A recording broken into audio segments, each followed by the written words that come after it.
So we thought we would start with a little context in relation to Julie's ongoing project, The Last Supper, which is an object-based project that explores the last meals that people in prison have eaten before they're executed. So it's a project that's about food, culture, the body, comfort, home, death, politics, so many things at once. But it has a really important relationship to this body of work. And I want to kind of dwell on that place for a bit. Maybe first by asking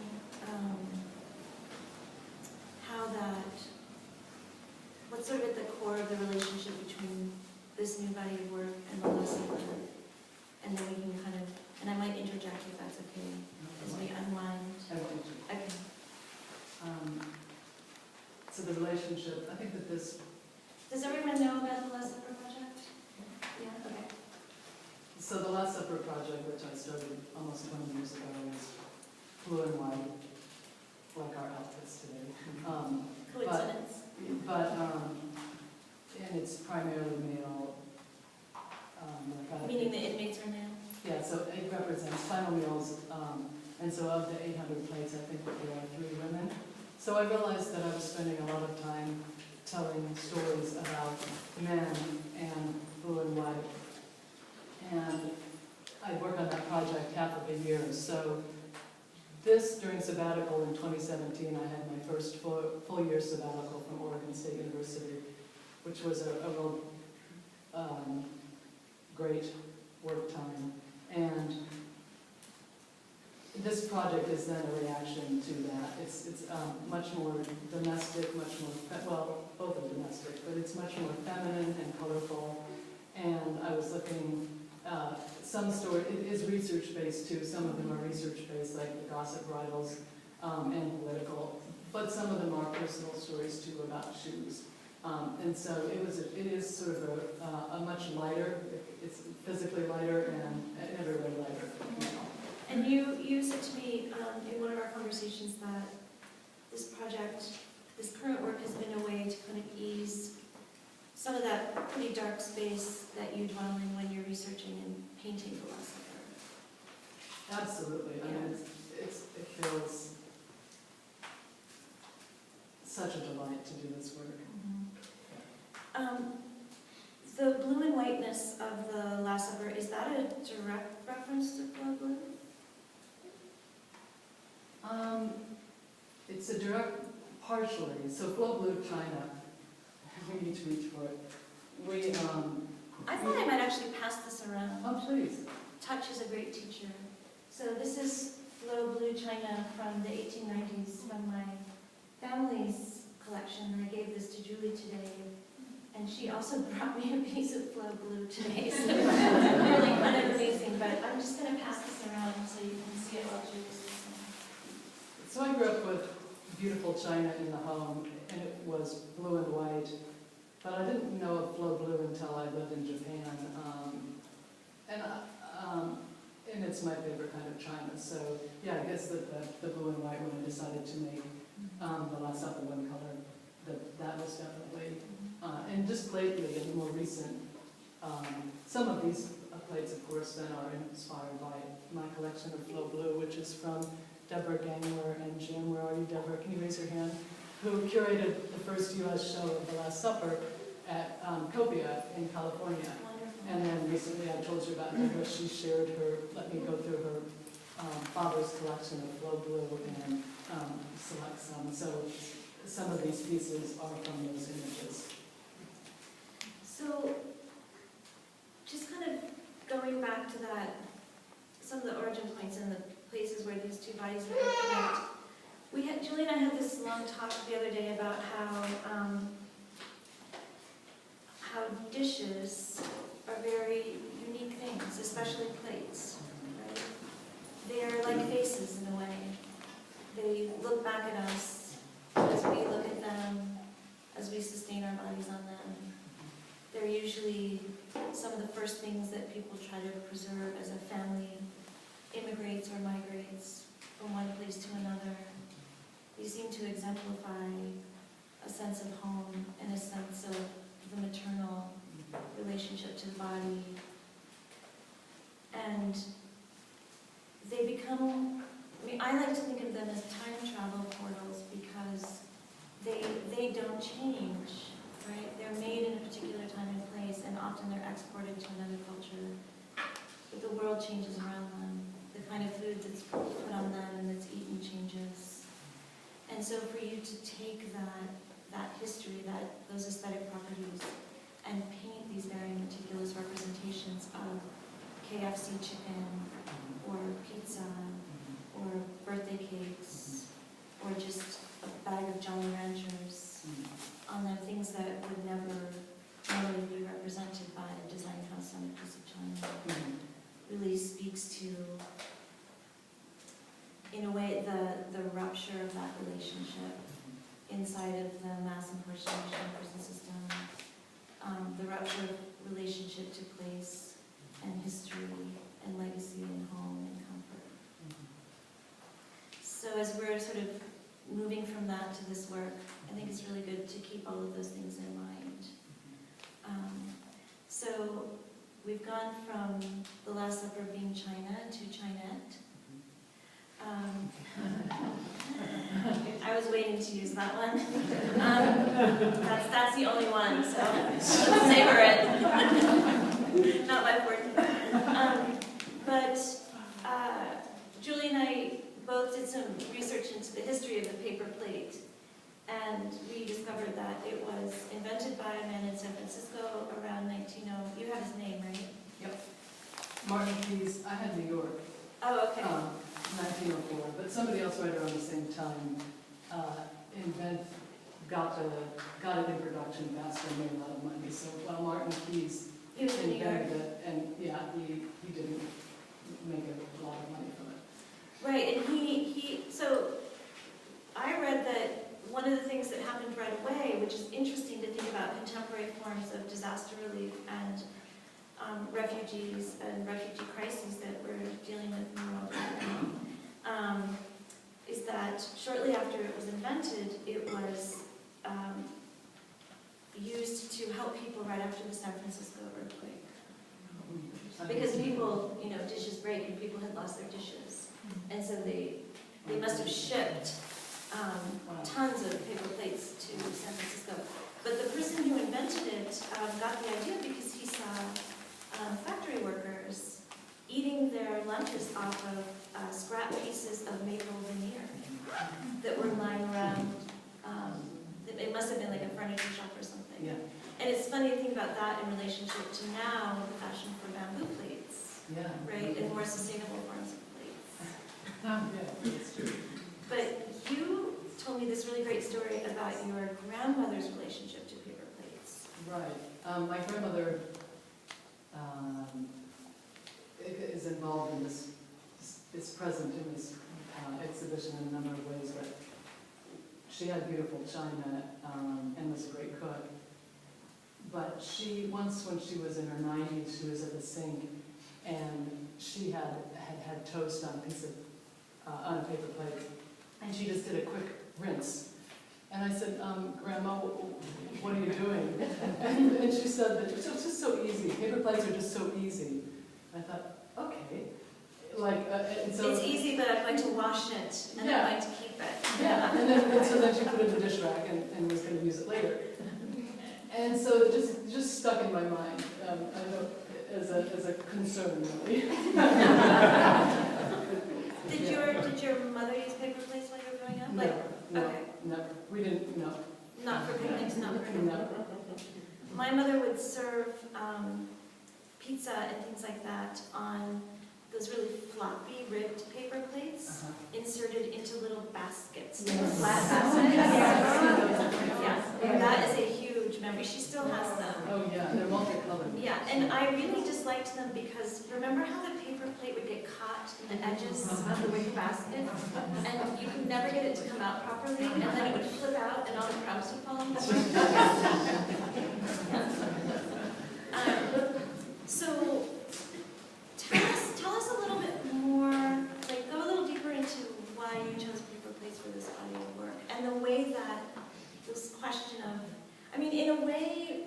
them as more ephemeral than the China plates that you collected, secondhand China plates that you collected for the Last Supper. But you've treated these, very formally. Right. And I think you mentioned that you've even coated them, right? Right. To last. So tell us about that process and those decisions. Sure. So another thing, around the time of the washing paper plate incident, a couple years later, my grandmother mentioned that it would be she was a very good baker, and she said it would be the last batch of sugar cookies she was ever going to make. She didn't want to get sloppy with them. She was like 94. Did she tell you this before she made them? Yeah, she said, today I'm going to make sugar cookies and it will be the last batch I'll ever bake. And I'm like 27, I'm like, okay. So what do I need to do with that information? And so, bittersweet, eat the cookies. But I saved one, and I put clear gel medium on it, which is just acrylic gesso, but clear. And I sanded shoe tins, they still are maybe, shoe polish tins, those good-looking little metal tins, was just the right size. So I sanded down the print and made it really look nice. And then I wrapped it in a napkin and put a flower and put it in my art toolbox. And I still have it. And it looks amazing. Yeah, I took a photo of it last year. It has only reduced about 30%. And looks completely edible. If we were to pass it around, you would take a bite. You had no idea. It's so many years old. But so then I thought, when I don't have a kiln, Sandy here, can you raise your hand? Fires the Last Supper now. She lives 5 doors down. I've been tempted to take the plates in a wheelbarrow, but I have driven them. But I don't have a kiln, and I have Sandy. But when you're running a lot of tests, I thought, I really want the pumped up color that I can get with acrylic paint, and that isn't safe in a home kiln setting. Blue is pumped up, and you can have that, but the reds and certain colors are not. For China painting, are very limited. Yeah. So white paper plates, and so actually, like I'd say 5 years ago, my husband Clay Lohman is an artist as well, and he gives great suggestions. And he said, "Why don't you try painting on a paper plate?" And I'm like, "Oh, I don't want to paint on paper plates." And then a couple of years later, he might have said it again. I'm like, no, I don't want to paint on paper plates. But then I thought Chinette plates. Because they're so structurally strong. And then I thought of my grandma's cookie, and I thought, right, if I laminate these, so these are actually 2 plates together that I put laminated together. So they're actually a pretty involved process. It's 2 plates, gel medium on the inside, pressure laminated with all this forms to fit, and then it's stacked. And then there's 3 coats of gesso on each side. And so they're very stable now. Can you show everyone the back too, because we're going to talk about. Yeah, and any women in this room did send me fingerprints? There's a couple. Hey. Look, raise your hand higher. Look at each other. You're my thank you. So they're not marked because I was afraid that my painting was realistic enough that maybe you'd have identity theft or something. I don't know. So I just did a quick facsimile of your fingerprints. Because of the back step, that kind of goes back to the Last Supper too, because maybe you could, do you want to talk about that, or should I? Please do. Okay, so in the Last Supper, I grew up in a conservative Christian Midwestern family, and I was in favor of capital punishment as a kid, and then later I got more familiar with the criminal justice system and margin for error. And so when I was 21, I reversed my decision and was not in favor of capital punishment. So it was really that margin for error. DNA testing and fingerprinting have always been sort of an obsession of mine. And fingerprints particularly, like we all have this print that we can carry. And so there's some drawings in the back. At the beginning of my sabbatical, I was doing facsimiles. I'm monovision, and I've never been able to do still life or landscape paintings accurately. It's never been a focus of mine. but it's always a thrill when you find out something, thank you, new that you can do, and I can copy fingerprints really well. So the documents they're back there. In fact, if somebody, you can maybe grab one, Heather or somebody, I can show you one. Like I Googled fingerprints online and I found Walt Disney, Walt Disney, Ted Bundy, Malcolm X, Richard Nixon. That's when you Google fingerprints. That's the dinner party that you come up with. And so I did like 10 of them. Thanks a lot. Yes, I painted 10 of those, and I thought, well, these are all men. Where are the women? So I Googled fingerprints of famous women, and lo and behold, it was the same result. And so it wasn't until 112th place was a woman who had cancer, and her fingerprints during chemo went away, or some people don't have fingerprints. So she was there, and then Rosa Parks was 120th place. And so then I thought, well, I want to paint some fingerprints of women. Thank you so much. So this is Walt Disney. So this is my drawing of an online image search of Walt Disney. So it looks just like it, I have to say. It was super. I have a background in graphic design, and it just, all that text, it was really a joy. So it's called the back stamp on ceramics. I don't know where that little dish is floating around, but if you look on the back, it's called the back stamp. And so I thought, well, in a not just traditional China painting, on the back of these, the back stamp of women's fingerprints. Oh, thank you.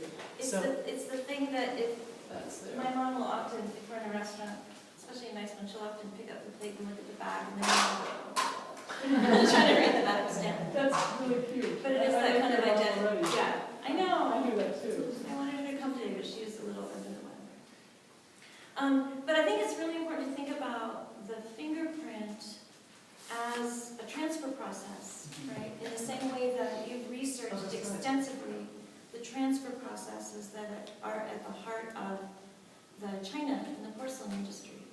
And because of Julie, I've learned a lot more about what flow blue China is, even though I've been living with it for so long. My mom's family had this big set and it was never used, and when I was in my 20s, knowing that I loved it, she gave it to me and just said, use it. I don't care if it breaks, just use it. But I always thought, until 3 days ago when we were talking on the phone, that it was called faux blue. Seriously. I wondered, in her email she wrote faux, and I thought... I kept writing faux blue, and then Julie, like so politely, would put in little brackets, flow. Just once. And it's so funny, like, we construct these stories in our minds and we hold on to them, even when we might get clues that, the world is otherwise. But I always thought that it was faux blue because it was a transfer process and not an original. And it can be a transfer, but it doesn't have to be. Right. So that's a beautiful story. That's great. I figured you had your reason. I guess I did. So thank you for that. Thank you for correcting my historical knowledge.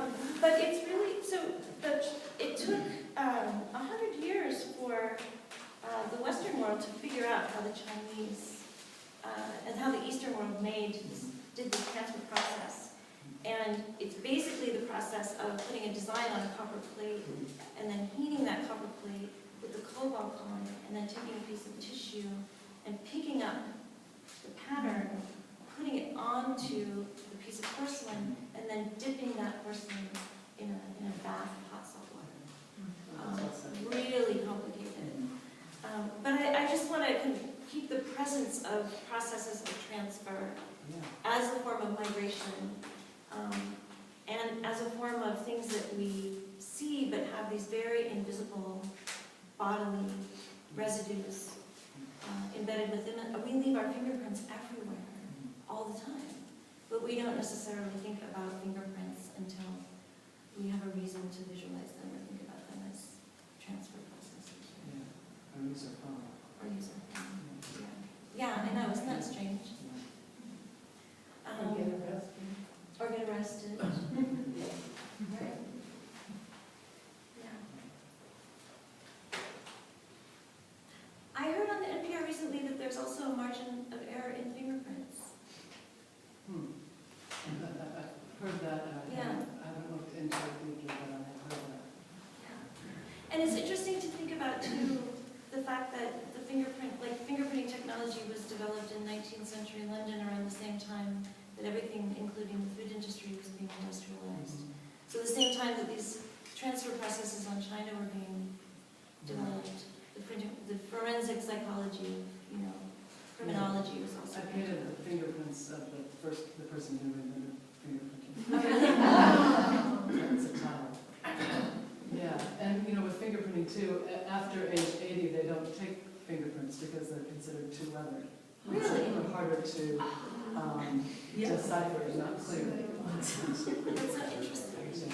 So did you talk to anybody about why, we know about the base root gender or sex-based inequalities in our culture and in the world, but did you, knowing the researcher that you are, did you look into why perhaps there's less sort of presence of female fingerprints or interest in female fingerprints? Oh, I know.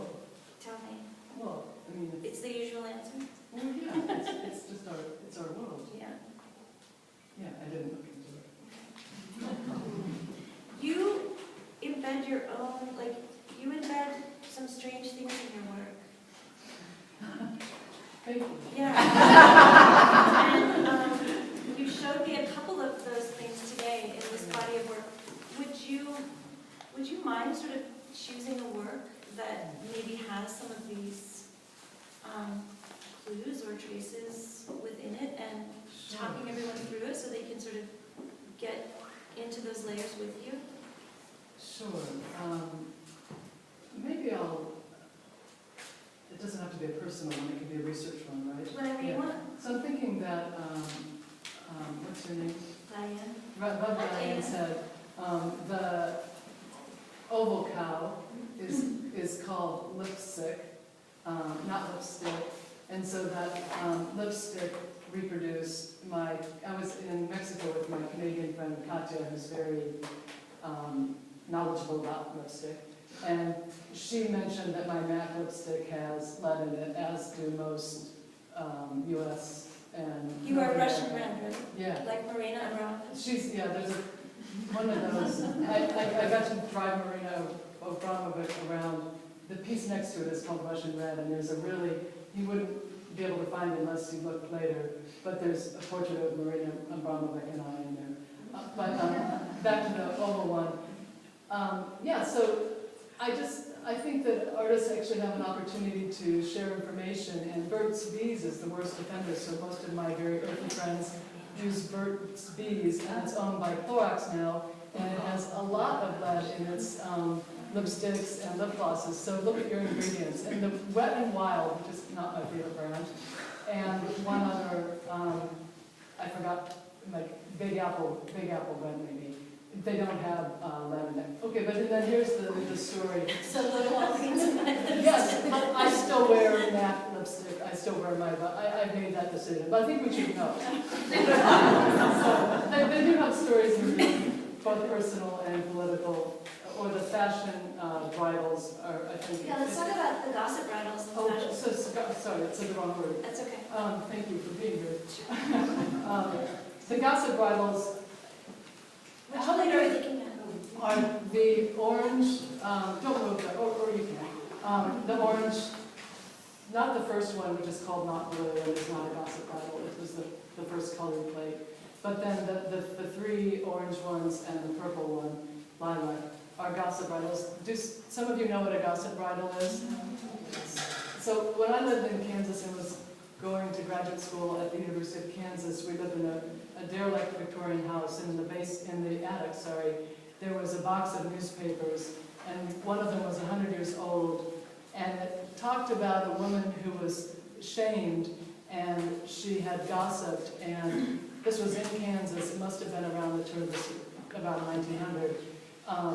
They made her walk around downtown in this horrific bridal thing, and it has like a mouthpiece. It's a metal harness, and it holds your tongue down. It's an oral chastity belt. Yeah, and so it was public humiliation. You can kind of see the ghost image of it in the purple one. that's a pretty elaborate one. The Wellcome collection in England has an amazing collection of them. So I read about that, and it's just stayed with me all this time. And so I thought, oh yeah, fashion. I'm going to do work on fashion, and fashion sounds so vapid and insignificant. I actually think that it was, in this case, it was an opportunity to do research-based work that isn't what you. A few of them are about pedicures, but most of them are more serious. And so anyway, the Gossip Bridal is that series, and I just wanted to. It was first used in 1587 in Scotland, but and then a little bit of our country, right, in the Midwest and New England. And I think it's once I did that piece, a couple months later, I Googled Gossip Bridal again, and did images, and like in the 20th space, my plate came up. I thought, that's really weird, and kind of encouraging. So I thought, okay, I'm gonna do more on that, because people don't know about them, and it just feels really relevant in this time to think about our history and know that happened. Are some of the paper plates that we're looking at, paper-based works of art that we're looking at on the walls, are they based on actual plates that you have?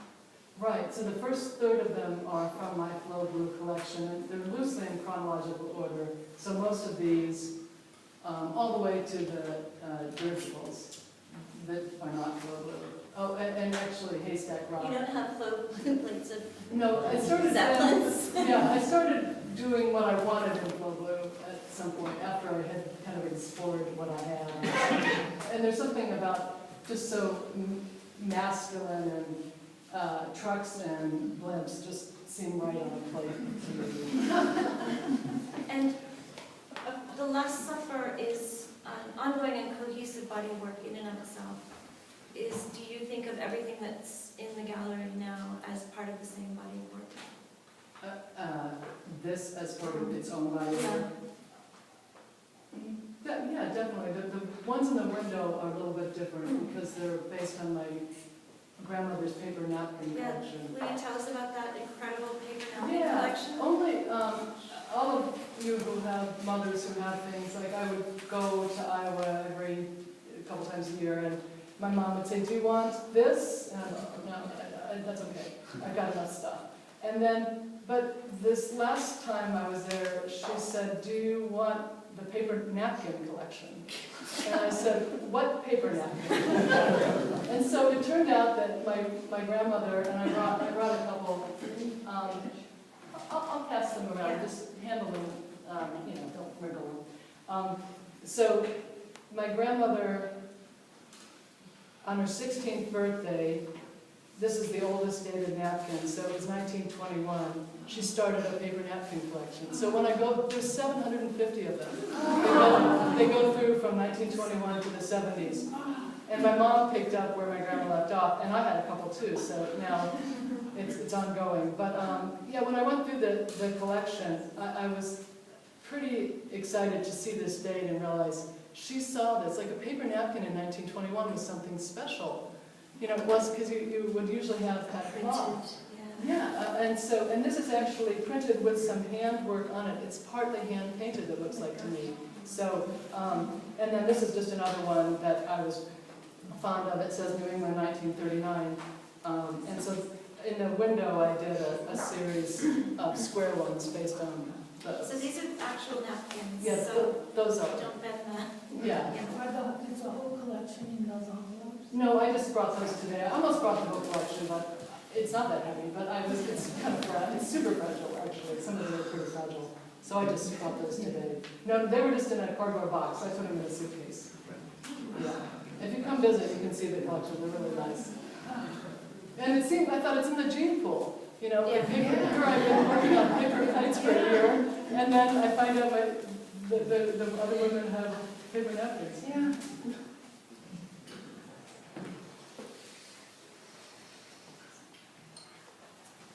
Yeah, during our conversation, we were talking about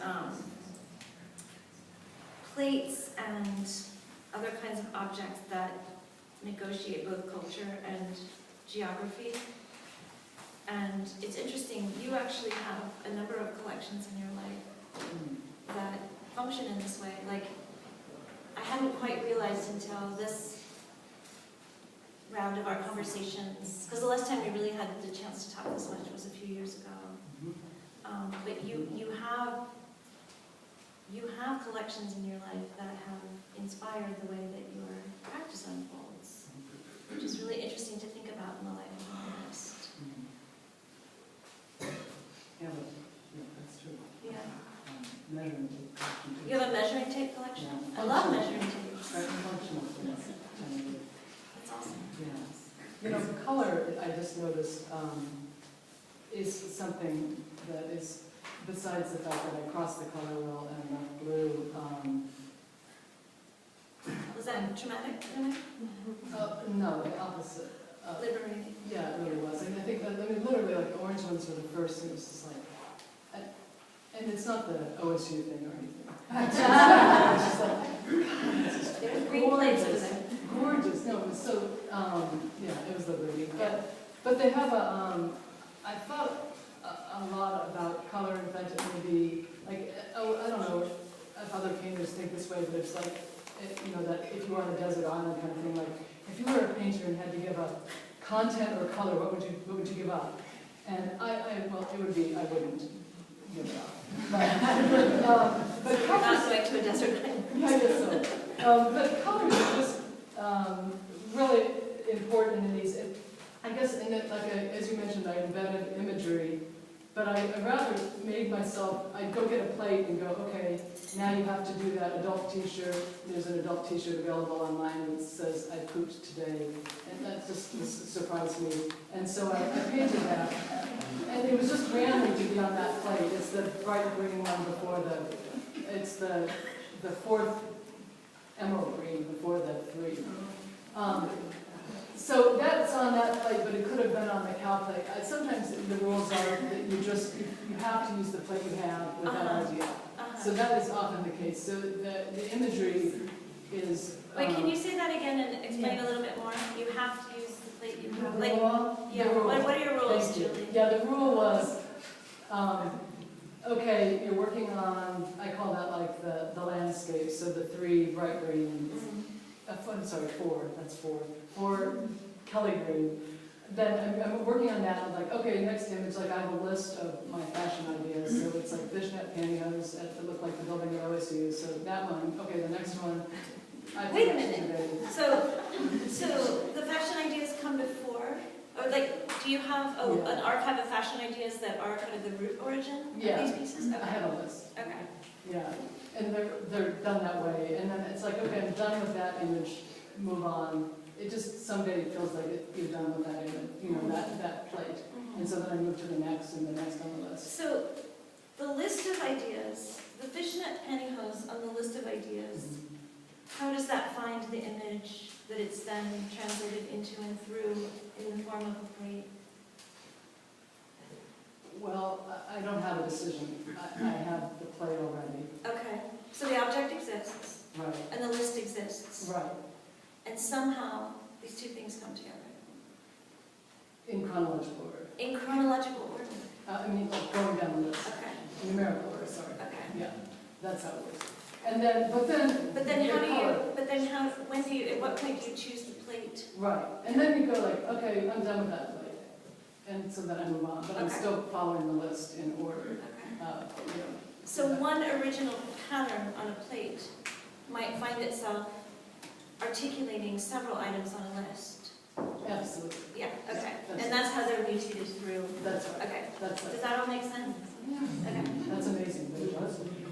Yeah, but then the color was where all bets were off. And so I could, these plates were, the plates that exist, the faux blue are all blue. And so, and then over here too, color, after I opened the color box, it was just like, what color do you want to do today? And so that part was a choice, and even glow in the dark and big glow. And then there's another element to all of these that have, there's day glow paint. My understanding, day glow paint would be like that acid yellow paint Right. stack. So that glows in dark? Yeah, well, it's glows now too, right? It's like, Yeah. that's perfect Itten's color theory, like that's a white paper plate, but the white looks darker than the green, and that blows, I love that. That blows my mind. Yeah. So I think of that as day glow, but then all of these have an element of glow-in-the-dark fluorescent paint that's this industrial, really pumped up stuff. And so like this one of these says, the new Mrs., I keep grabbing this one. Yeah, this is it. So thinking of fashion too, these very disturbing silicone love dolls that are Japanese that are really, really realistic and are very popular. But they're graded by what they wear, so the most popular is soldier girl, then schoolgirl, flight attendant, and soldier girl. And I thought that's just everything wrong. And so they're all here. And then this is called the New Mrs., which was the name of my washing machine in Japan. It really was. Wow. Yeah. But I thought this is kind of the New Mrs. These people have relationships with, well, I better not get in there. Yeah. With all sorts of things. All sorts of things, yeah. So, but fashion, the fact that they were selling by what outfit they had on, it just fit into fashion plate. Yeah. Yeah. And Theo just let us know that we've been talking for almost 40 minutes, which is hard to believe.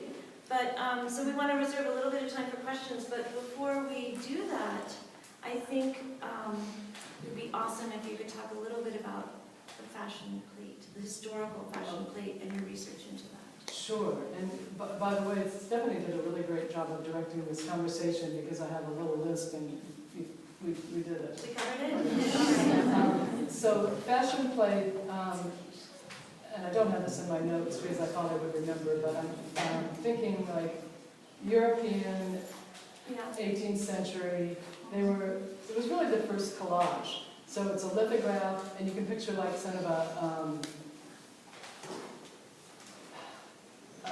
print of a woman standing in a garden in a dress, and then the clothing company would patch the fabric that was available that year onto it. So you know, I think of the earliest collages, 1904 and Picasso, but actually this was a collage, it was fabric on paper, and that's the original fashion place. And then they would go to the country houses and say, like, this is what's available this year. And then so you get to see sort of what it might look like on a female form of a particular kind, and then the person would also have the fabric samples.